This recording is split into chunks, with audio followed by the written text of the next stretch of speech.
चलिए अपना जो इस यूनिट का जो लास्ट चैप्टर है फोर्थ वो स्टार्ट करते हैं।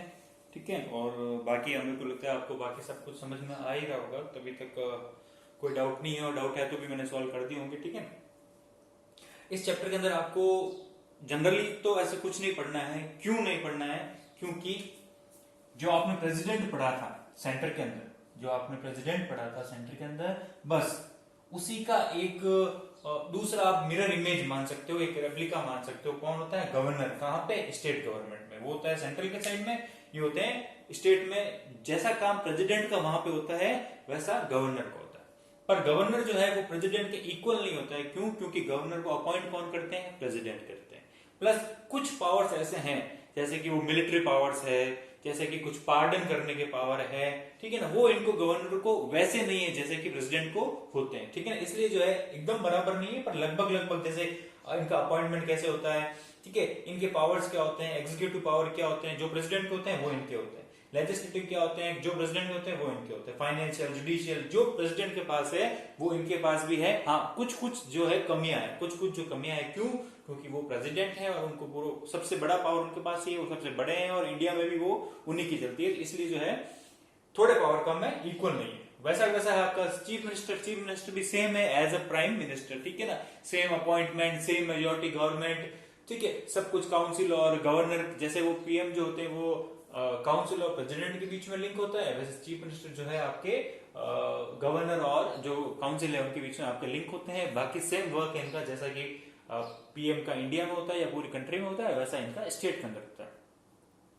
फिर क्योंकि स्टेट की बात है और जो ग्रास रूट लेवल तक डेमोक्रेसी पहुंचनी चाहिए, ठीक है ना, इसलिए जो है स्टेट के अंदर हमको एक और डिवीजन और पढ़ना पड़ता है, वो होता है आपका लोकल सेल्फ गवर्नमेंट। ठीक है, तो इस चैप्टर में आपको क्या पढ़ना है कि लोकल सेल्फ गवर्नमेंट जो है उसको कॉन्स्टिट्यूशनल स्टेटस कब दिया गया। ऐसा नहीं है कि हमारे यहाँ पे local self government panchayat system पहले था, नहीं, पंचायत सिस्टम था। 1959 में जो है नागौर के बगदरी गांव है राजस्थान में, सबसे पहले पंचायत यहीं पे स्टार्ट हुई थी पूरे इंडिया के अंदर पे। ठीक है ना, वो बात तो है, पर उसको कॉन्स्टिट्यूशनल स्टेटस मतलब कि वो कॉन्स्टिट्यूशन में लिखा हुआ नहीं था या उसके अंदर कहीं पे भी डिस्क्राइब्ड नहीं था। ठीक है, ये एज एन डीपीएसपी है, आपको पता हो तो ये क्या है, गांधीयन जो फिलोसफी है, directive principle of state policy, उसके अंदर लिखा हुआ है कि गवर्नमेंट को ये ट्राई करना चाहिए। ठीक है, जब पढ़ाया था मैंने आपको बताया था कि गवर्नमेंट को ये ट्राई करना चाहिए कि सभी जगह जो है पंचायती राज सिस्टम होगा, जिससे क्या हो कि विलेज जो है उनको भी ऑटोनॉमी मिले, अपने फैसले, अपने डिसीजन जो है खुद लेने के लिए, और अपने रिप्रेजेंटेटिव जो है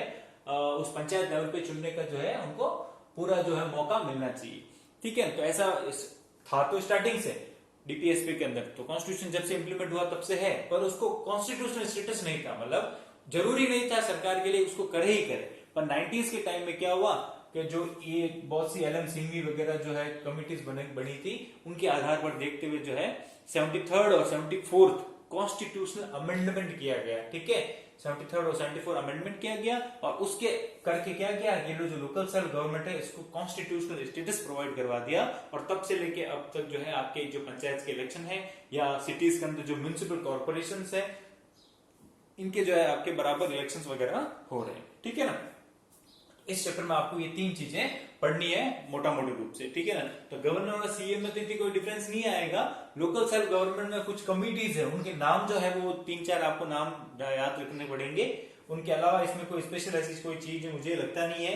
अगर आपको थर्ड चैप्टर जो है वो समझ में आया है, और थर्ड भी नहीं कहूं तो मैं सेकंड चैप्टर और फर्स्ट चैप्टर जो आपको अगर समझ में आया है प्रेसिडेंट, प्राइम मिनिस्टर वगैरह का, तो आपको ये सारी चीजें समझ में आ जाएगी। ठीक है, यहाँ पे जुडिशरी का इसमें कुछ खास दिया हुआ नहीं है। तो स्टेट के अंदर जो है ओनली हाई कोर्ट होते हैं, हाई कोर्ट क्या वर्किंग होते हैं वो आपको मैंने जो प्रीवियस क्लास हुई थी उसके अंदर आपको बता चुका हूँ। ठीक है ना, तो अब से इसको स्टार्ट करते हैं। सबसे पहले टॉपिक ही हमारा है गवर्नर, तो गवर्नर को जो है स्टार्ट कर लेते हैं।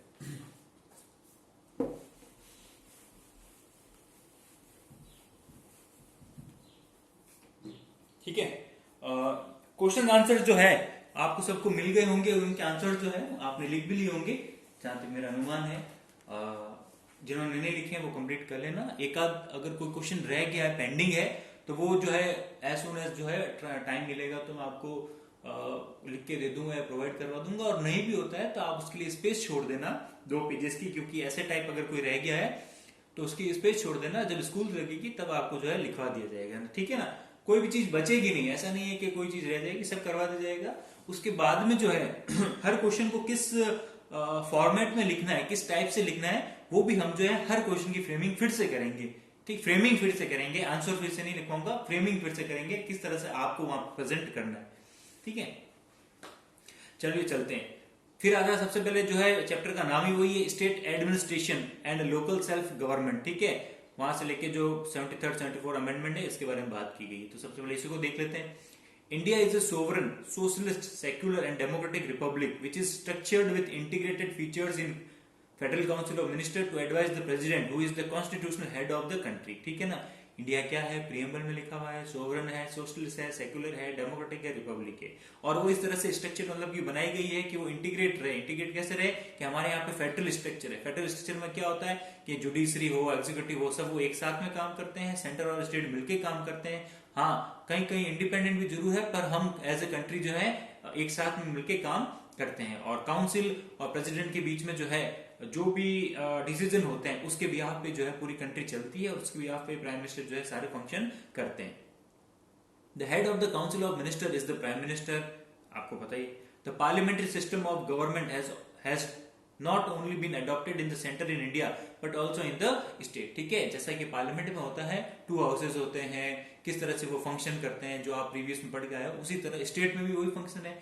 बहुत से ऐसे स्टेट है जहां पे ओनली असेंबली है, 6 स्टेट ऐसे हैं जहां पे काउंसिल भी है, मतलब वहां पे 2 हाउसेज है। ठीक है ना, सेम प्रोसीजर है, सेम सिलेक्शन है जो कि आप लोकसभा में या राज्यसभा में पढ़ के आए।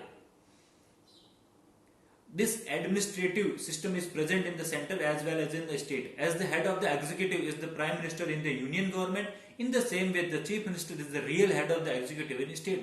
अभी मैंने बताया कि जैसा यूनियन की बात करें जैसे प्राइम मिनिस्टर है, उसी तरह जो है स्टेट की बात करें तो वहां पे चीफ मिनिस्टर आते हैं, हेड है किसी के गवर्नमेंट के, एग्जीक्यूटिव के, जो भी। The governor who is the constitutional head of the state, और स्टेट के कॉन्स्टिट्यूशनल हेड कौन है? ठीक है, मेन हेड तो कौन हो गए, चीफ मिनिस्टर हो गए, पर कॉन्स्टिट्यूशनल हेड कौन है? गवर्नर। ठीक है, उसी तरह प्रेसिडेंट क्या है, हमारे कॉन्स्टिट्यूशनल हेड है, नॉमिनल चाहे ऊपर है तो हेड वही, प्राइम मिनिस्टर जो है वो एक्चुअल हेड आ जाते हैं। is also the nominal head of the state just like the president. All the administrative work is done solely in the name of the governor.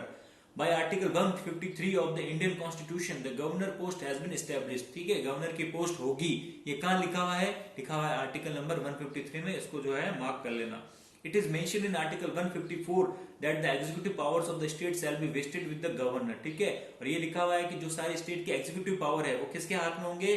Governor के हाथ में। ठीक है, By Article 155, the President of India appoint the governor of the state. और article 155 में लिखा हुआ है कि गवर्नर को अपॉइंट कौन करेंगे? गवर्नर को अपॉइंट करेंगे प्रेसिडेंट। तो 153 में तो लिखा हुआ है एक ऐसी पोस्ट होगी, 154 में लिखा हुआ है सारे एग्जीक्यूटिव पावर इनके पास होंगे, और 155 में लिखा हुआ है कि इनका अपॉइंटमेंट कौन करेंगे? प्रेसिडेंट करेंगे। किसकी रिकमेंडेशन पे? जो काउंसिल ऑफ मिनिस्टर जो है सेंट्रल में, यूनियन में, उनके रिकमेंडेशन पे करते हैं। यहाँ क्यों करते हैं?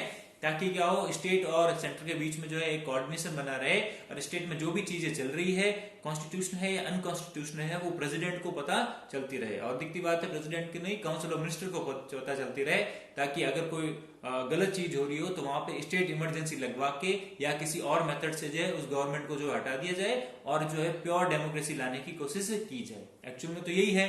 ठीक है ना, The governor appoint the leader of the majority group in the state as legislative assembly as the chief minister. ठीक है, सबसे बड़ी जो पार्टी होती है इलेक्शन के बाद में, उस पार्टी का जो हेड होता है उसको चीफ मिनिस्टर अपॉइंट करते हैं। कौन? Governor. Like the center, the administrative structure of the state has been divided into department. A government department is the largest subdivision of its administrative structure. ठीक है, डिफरेंट छोटे छोटे डिपार्टमेंट में बटा हुआ है पूरी गवर्नमेंट, और उसके हिसाब से काम करती है।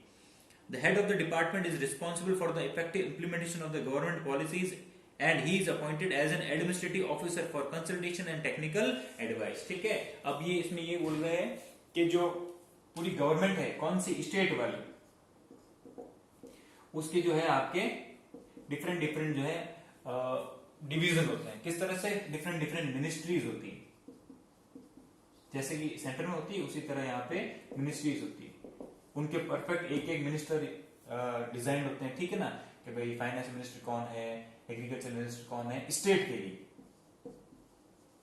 ठीक है, और उनके भी साथ में जो है साथ देने के लिए जो है उनसे छोटे मिनिस्टर्स भी जो होते हैं, ठीक है, डेप्यूटी मिनिस्टर टाइप जो हमने स्टेट के अंदर बात की, सॉरी सेंटर के अंदर बात की, उनके अलावा जो है सेक्रेटरीज होते हैं, सेक्रेटरीज जो होते हैं, जो ये होते हैं सीनियर जो आईएएस होते हैं, सीनियर आईएएस होते हैं, और इनके नीचे जो है फिर और जूनियर सेक्रेटरीज होते हैं, जूनियर सेक्रेटरीज होते हैं, वो होते हैं आपके सीनियर जो आरएस वगैरह होते हैं।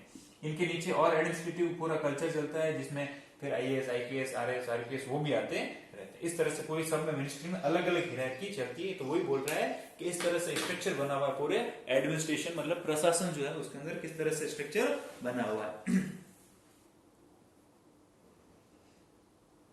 और हर डिपार्टमेंट जो है अपने अपने रिस्पॉन्सिबल होता है, अपने अपने जो भी उन्होंने काम किया है या सेंटर ने उनको जो भी काम योजना इंप्लीमेंट करवाने के लिए भेजा है, तो सब जिम्मेदारी उन्हीं की होती है।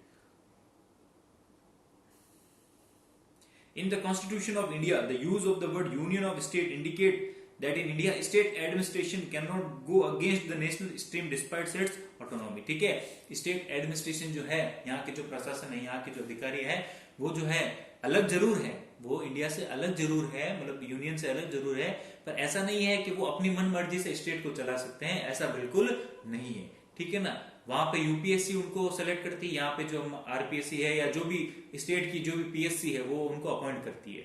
उसको अपॉइंट का ये मतलब नहीं है कि स्टेट वाले अपनी मर्जी से चला लेंगे, नहीं, चलाना तो उनको किसके हिसाब से चलेगा, यूनियन के हिसाब से, और सबसे बड़ी बात है कॉन्स्टिट्यूशन के हिसाब से चलाना पड़ेगा। तो कहीं भी कोई भी जो है अथॉरिटी ऑटोक्रेटिक, मतलब कि अपने आप में मन मर्जी का मालिक नहीं बन सकती। State administration is divided into various district. ठीक है, स्टेट जो है डिफरेंट डिफरेंट डिस्ट्रिक्ट के अंदर डिवाइडेड होता है, जैसे कि राजस्थान 33 डिस्ट्रिक्ट के अंदर डिवाइडेड है।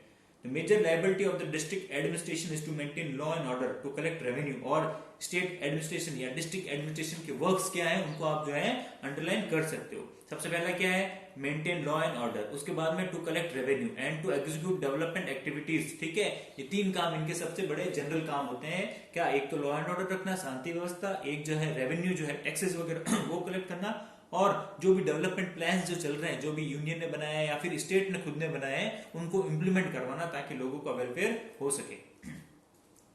Generally, the responsibility of execution of the entire public welfare policies lies with the district head.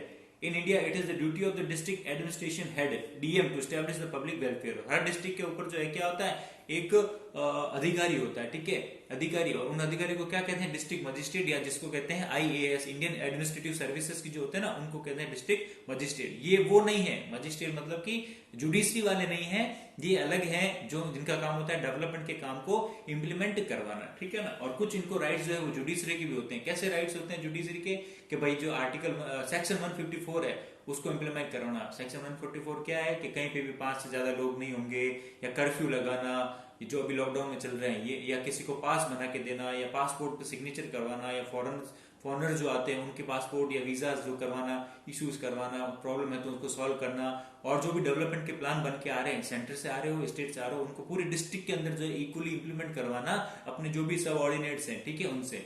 तो आईएएस जो है उसको कहते हैं डीएम, ये डिस्ट्रिक्ट मजिस्ट्रेट भी बोलते हैं। ठीक है, और वो क्या है, अपने अंडर में जितने भी, जैसे राजस्थान की बात करूं तो जैसे 33 डिस्ट्रिक्ट है, तो हर के अंदर जो है एक कलेक्टर होगा। तो ऐसा नहीं है कि 33 ही आईएएस ऑफिसर, इसके अलावा भी है। ठीक है ना, डिविजनल कमिश्नर होते हैं, सेक्रेटरीज होते हैं, स्टेट सेक्रेटरीज होते हैं, रेवेन्यू सेक्रेटरीज होते हैं, वो भी फिर कौन होते हैं, सीनियर आईएएस है। एक नया जो आईएएस लड़का होता है, एक नया जो आईएएस लड़का होता है, मान लो वो सेलेक्ट होकर आ रहा है 24-25 साल की उम्र के अंदर, तो वो सबसे पहले क्या लगता है, कलेक्टर लगता है।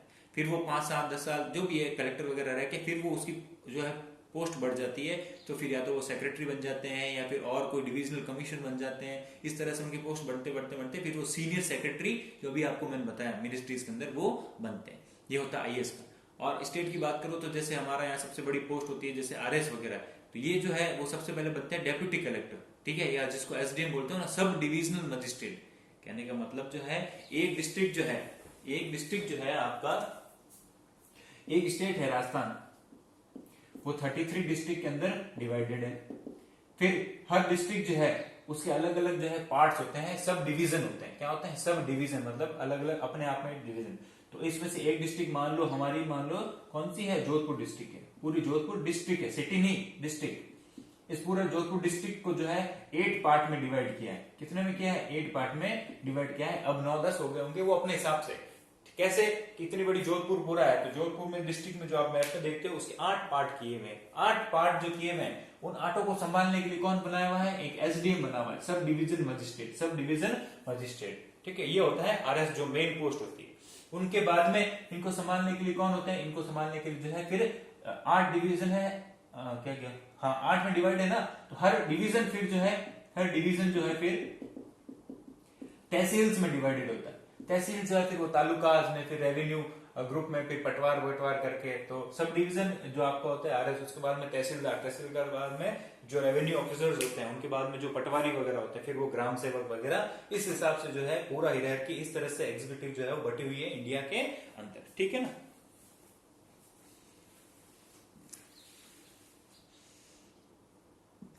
और हाँ, फिर कोई कहेगा सर जो ये एसडीएम वगैरह जो है ये फिर डीएम वगैरह, हाँ तो एसडीएम जो है, मान लो कोई नया लड़का एसडीएम लगा है 25 साल की उम्र में, तो उसको डीएम बनने में, मतलब कि डिस्ट्रिक्ट मजिस्ट्रेट बनने में, उस पोस्ट तक पहुंचने के लिए कम से कम जो है काफी टाइम लग जाता है। लमसम आप मान के चलो कि 18 से 20 साल 22 साल लग जाते हैं उसको डीएम बनने में। ठीक है, तो कहने का मतलब है वही लड़का, वही 25 साल का लड़का जिसने आईएएस का एग्जाम दिया था और क्लियर कर लिया, तो वो बन गया सीधा कलेक्टर। और वही लड़का जिसने आईएएस का नहीं आरएस का एग्जाम दिया था, वो बनता है डेप्यूटी कलेक्टर। तो कलेक्टर और डेप्यूटी कलेक्टर, उस डेप्यूटी कलेक्टर को कलेक्टर बनने में जो है 25 साल लग जाते हैं। कितने? 25 साल के। एक लड़का तो 25 में कलेक्टर, और एक लड़का जिसने 7 में दिया था पर दिया आरएस था, उसको 50 साल की उम्र के अंदर वो कलेक्टर बनेगा। ठीक है ना। तो ये सब अलग अलग हिरार्कीज होते हैं। तो हर एग्जाम का अलग पोर्टफोलियो होता है। जितनी बढ़िया एग्जाम, जितना बड़ा एग्जाम, उतने ज्यादा उसका टफनेस का लेवल होता है। ठीक है ना।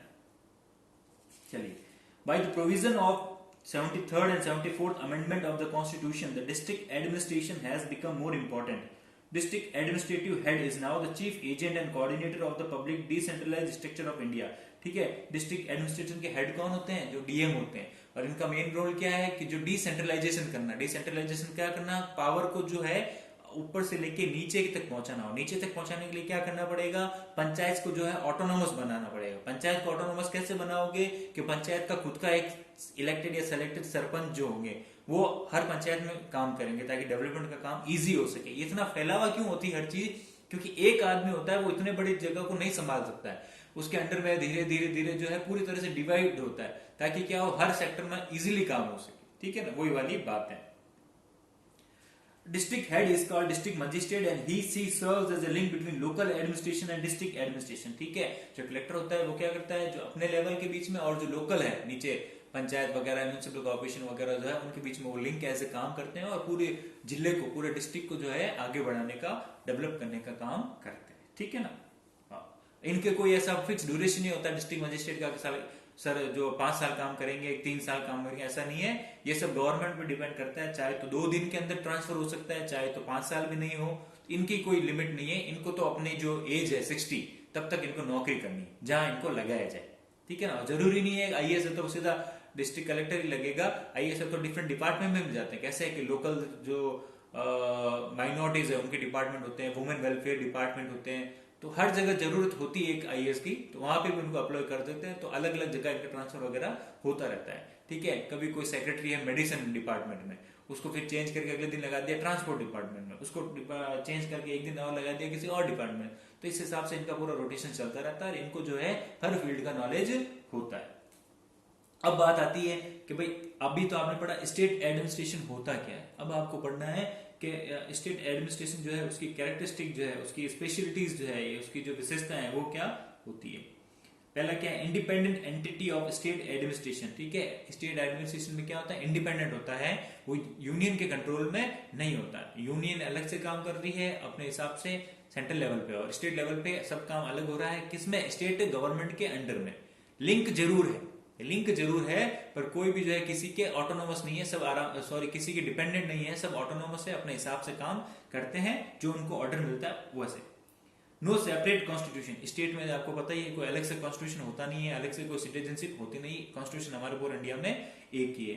During emergency under the rule of central administration. ठीक है, और जब इमरजेंसी लगती है तो स्टेट जो है किसके अंडर में चला जाता है? डायरेक्टली सीधा सेंटर के अंदर में चला जाता है। आर्टिकल 356 आपको पढ़ा हुआ है। Dependent on the central government, और स्टेट जो है हमेशा सेंट्रल के अंदर डिपेंड रहता है, क्योंकि हम जो है फेडरल कंट्री है, तो यहाँ पे जो है स्टेट जो है सेंटर के अंदर डिपेंडेंट है। जो भी रेवेन्यू मैटर्स है, ग्रांट्स है, जो भी जुडिशरी है, या जो भी जो डेवलपमेंट के वर्क्स वगैरह है, तो उसमें हम कहीं ना कहीं जो है सेंटर पे डिपेंडेंट है। State administration as a symbol of developing administration. State administration में क्या होता है कि ये जो है डेवलप हो रहा है, नई नई जो चीज इसमें डेवलप हो रही है, जो भी फील्ड है, जो भी एरियाज है, ठीक है, तो इसको डेवलपिंग एडमिनिस्ट्रेशन भी कहा जाता है। Based on public interaction, state में दिखती बात है, पब्लिक जो है वो कहाँ जाएगी, सबसे पहले जरूरत जो होगी अपने जो भी मैटर्स है उनको कहाँ लेके जाएगी, एमएलएस वगैरह उनके पास, या जो भी एसडीएम्स है, या जो भी तहसीलदार है, या जो भी डीएम्स है, इनके पास ही जाएगी। तो इन लोगों के बीच में जो है लिंक बना रहता है इसके थ्रू।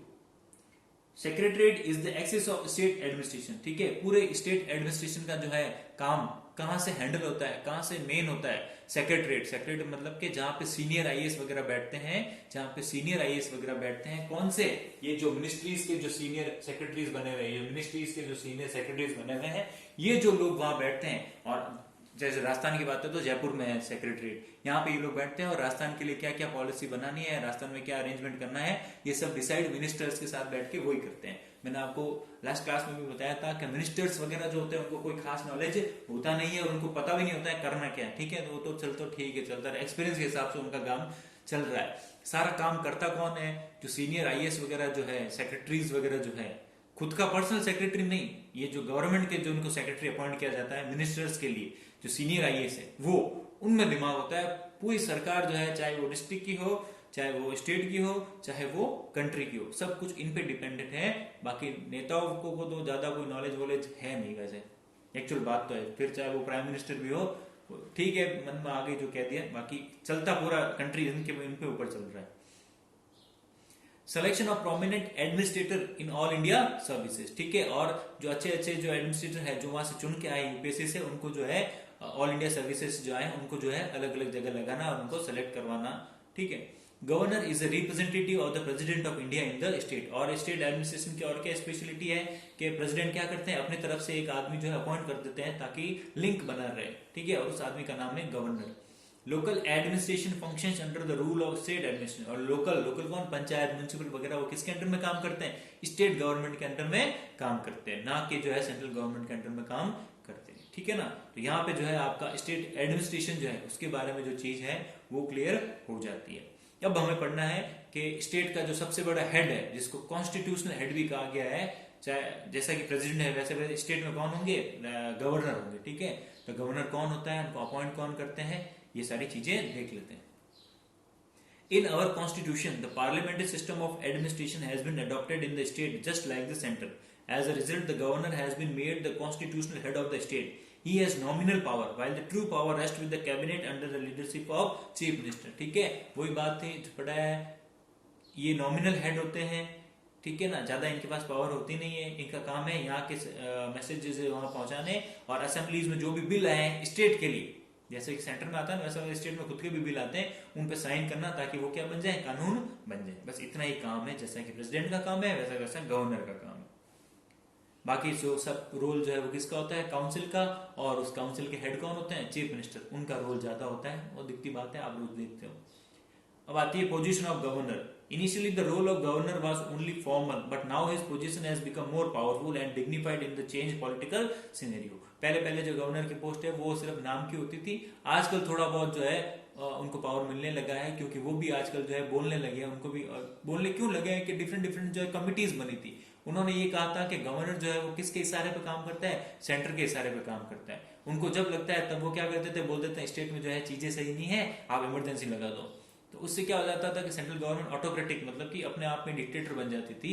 उस चीज को जो है रोकने का काम डिफरेंट कमिटीज बनी थी, उन्होंने अलग अलग रिकमेंडेशन दिया था, उसके हिसाब से काम चल रहा है। एक कमिटी जो सरकारी कमीशन बना था वो आपने पढ़ा भी था, तो वो चीज आगे भी आएगा, हाँ शायद आगे भी है।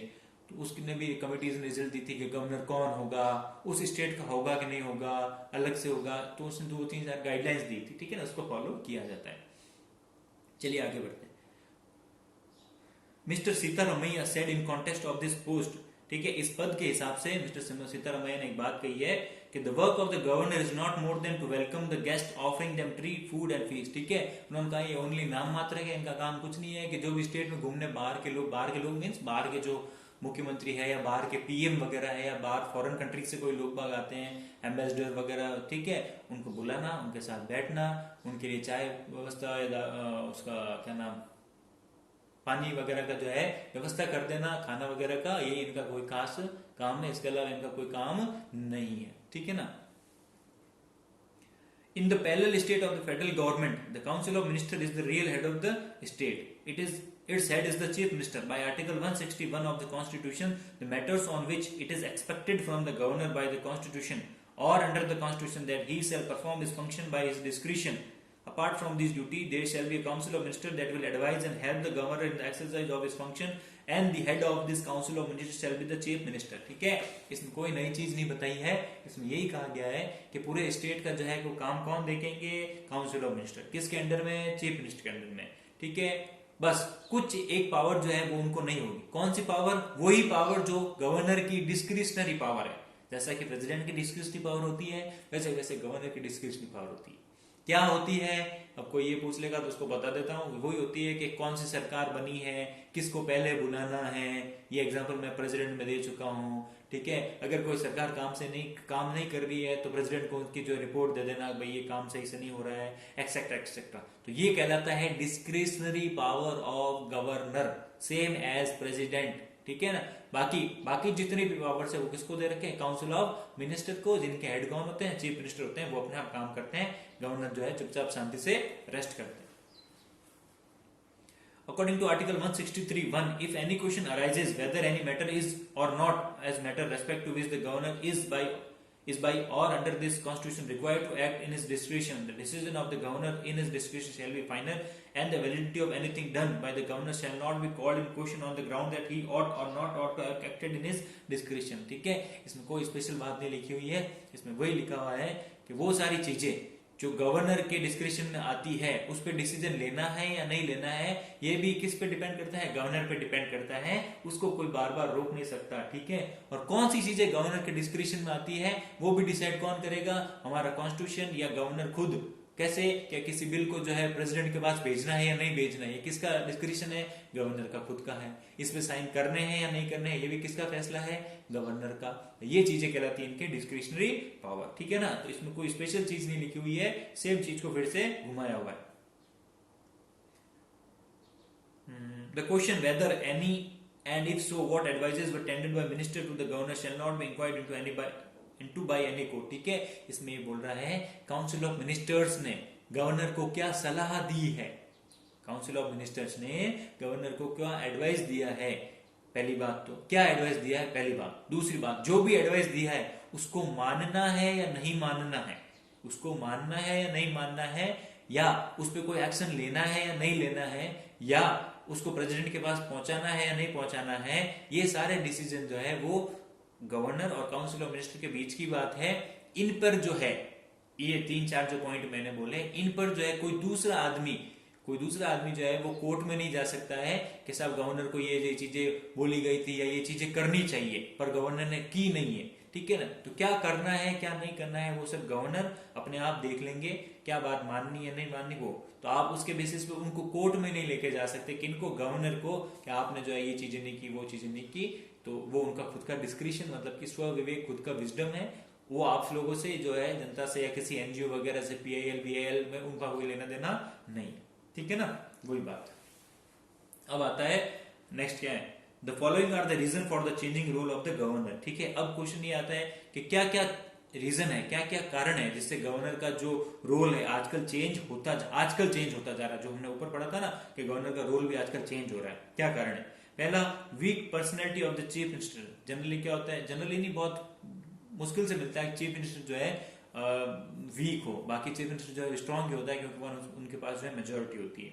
ठीक है, तो कभी कभी कोई चीफ मिनिस्टर जो इतना स्ट्रांग नहीं है तो वहां पे गवर्नर जो है वो अपना अड़ंगा या एक्ट करने लग जाता है। Having simple majority by state government instead of clear majority. कभी कभी क्या होती है, जो मेजोरिटी चाहिए, जैसे कि राजस्थान में 100 सीट है और जो गवर्नमेंट अभी चल रही है उसके पास 99 या 100 या 101 के आसपास, मतलब फिक्स है, स्पेसिफिक क्लियर मेजोरिटी नहीं है, फिक्स है ठीक है। उसमें क्या होता है, हमेशा चीफ मिनिस्टर डरा हुआ रहता है, यार कभी भी 4 लोग छोड़ के जा सकते हैं और मेरी गवर्नमेंट जो है गिर सकती है। तो वहां पे गवर्नर जो है हावी होने की कोशिश करता है, वहां पे गवर्नर क्या करेगा, हावी होने की कोशिश करता है। क्यों करेगा, इसका रीजन भी यही है, क्योंकि गवर्नर ने किसने गवर्नर को अपॉइंट किया है, वो जो यूनियन गवर्नमेंट है। और मान लो यूनियन गवर्नमेंट जो है बीजेपी की गवर्नमेंट है और राजस्थान गवर्नमेंट मान लो कांग्रेस की गवर्नमेंट है, यहाँ पे जो गवर्नर है वो किसका आदमी है, इनडायरेक्टली बीजेपी का ही आदमी है, क्योंकि अपॉइंट उन्होंने किया है। वो हमेशा ये ट्राई करेंगे कैसे ना कैसे राजस्थान में गवर्नमेंट गिर जाए और यहाँ पे हमारी बन जाए, ठीक है ना। ऐसे केसेस हुए भी हैं गोवा में, मध्य प्रदेश में वगैरह वगैरह, ठीक है। Dissociative introduction of the alliance, ठीक है, वो अलायंस वाली दिक्कत यहाँ पे भी है। अगर डिफरेंट 2-3 पार्टी से मिलकर गवर्नमेंट बनी है तो हमेशा दिक्कत रहेगी, चाहे वो सेंटर हो स्टेट हो। तो उस कंडीशन में भी गवर्नर जो है कहीं ना कहीं स्ट्रांग होने की कोशिश करते हैं। Initiative of change of party and political stability, ठीक है, अगर कोई आदमी पार्टी चेंज कर लेता है या पॉलिटिकल इंस्टेबिलिटी हो जाती है, लोग पार्टी छोड़ के दूसरी पार्टी बना देते हैं, मेजोरिटी नहीं रहती, ये सारी बातें अपने डिस्कस की, उस वक्त गवर्नर जो है वो मतलब पावरफुल हो जाते हैं। Territorial parties to be more powerful, और छोटी छोटी जो पार्टीज है वो अपना जो है इमेज ज्यादा दिखाने लग जाती है, वो क्या करने लग जाती है, बीच में इंटरप्ट करने लग जाती है, गवर्नमेंट को काम नहीं करने देती है, ठीक है, एक एक सीट लेके आ जाती है और समझते हैं भाई हम ही जो है सब कुछ पार्टीज है। उस कंडीशन में क्या हो जाता है, गवर्नर जो है वो ज्यादा एक्ट करने लग जाता है, बल्कि किसके, चीफ मिनिस्टर के, चीफ मिनिस्टर की ज्यादा पावर नहीं रहती, ठीक है ना। तो ये बात है आपकी इसके अंदर। इसके बाद है tradition for appointment of governor. अब गवर्नर को कौन अपॉइंट करेंगे, किस तरह से अपॉइंट किया जाएगा, इसकी क्या लिखा हुआ है और एक्चुअल में ये जो चीजें हैं फॉलो होती है कि नहीं होती है, इसको हम डिस्कस करेंगे नेक्स्ट जो अभी पार्ट आने वाला है उसके अंदर।